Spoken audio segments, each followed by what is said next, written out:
My name is Daniel, and I remember everything. Not in the way you might remember a favorite birthday or the day you got your driver's license. I mean everything. The exact shade of blue of my mother's dress on my 5th birthday, the precise number of raindrops that hit the window pane on a Tuesday afternoon in 1998, the taste of the lukewarm coffee I drank this morning. It's all here, a vast, unending library of moments, each one as clear and immediate as the last. At first, I thought it was a gift, a superpower. While my friends struggled to recall names or dates, my mind was a perfect, pristine archive. I was the star of every trivia night, the keeper of family histories, the one who never forgot an anniversary or a promise. People would look at me with a mix of awe and envy. "You're so lucky," they'd say. I wish I could remember things like you do. I used to smile and agree. Lucky. Yes, that's what I was. I could relive the best days of my life whenever I wanted. The warmth of my father's hand in mine as we walked through the park. The sound of my first love's laughter echoing in a quiet library. The overwhelming joy of watching my daughter take her first steps. These moments were my treasures, preserved in perfect detail, forever safe from the erosion of time.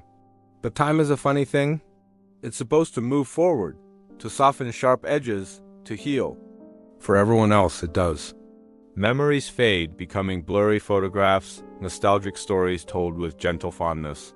Pain dulls, grief subsides, and regrets lose their sting. My memories, however, don't fade. They don't soften.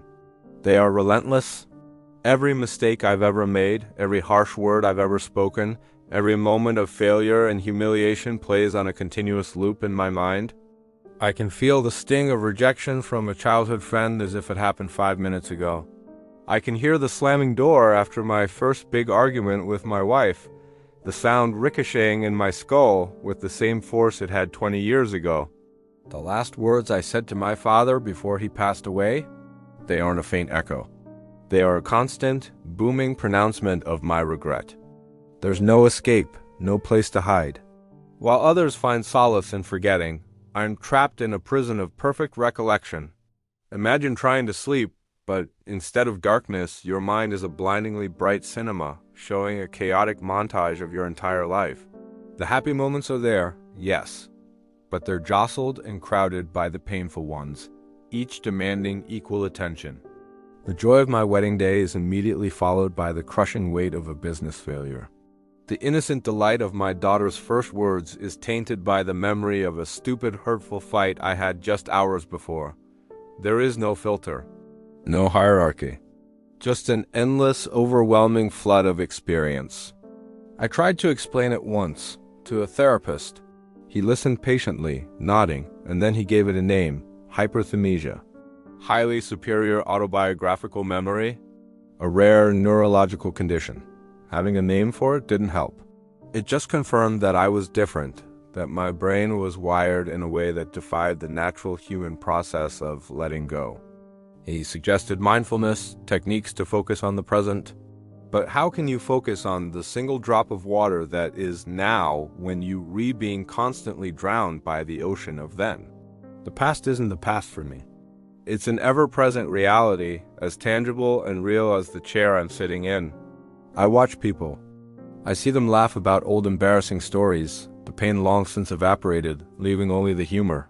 I see them move on from loss, carrying the love but shedding the raw, open wound of grief. They are able to build new futures because they are constantly dragging the entire weight of their past behind them. Their past is a foundation. Mine is an anchor. I envy their ability to forget. It's a grace I will never know. The gift of a clean slate, of a new day that isn't already cluttered with the debris of a million yesterdays. Is this the human condition? To live, to feel, to remember, and then, crucially, to forget? If so, then what am I? I often wonder if a life without forgetting is truly a life at all, or is it just a recording? A long, unbroken film that you are forced to watch, again and again, powerless to change the script. I have all the moments, but I'm losing the meaning. The beauty of a single perfect memory is diluted when it's one of billions.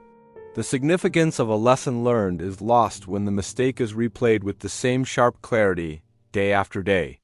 Perhaps true wisdom isn't in remembering everything, but in knowing what to hold on to and what to release.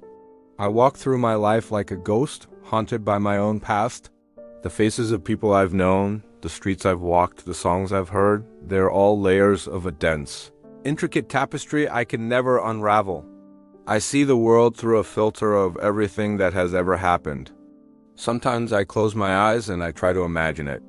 A blank space, silence, the simple, peaceful emptiness of not remembering. It is the one thing I crave, the one thing I can never have. My name is Daniel, and I remember everything. And I would give it all away, all of it, for just one moment of forgetting.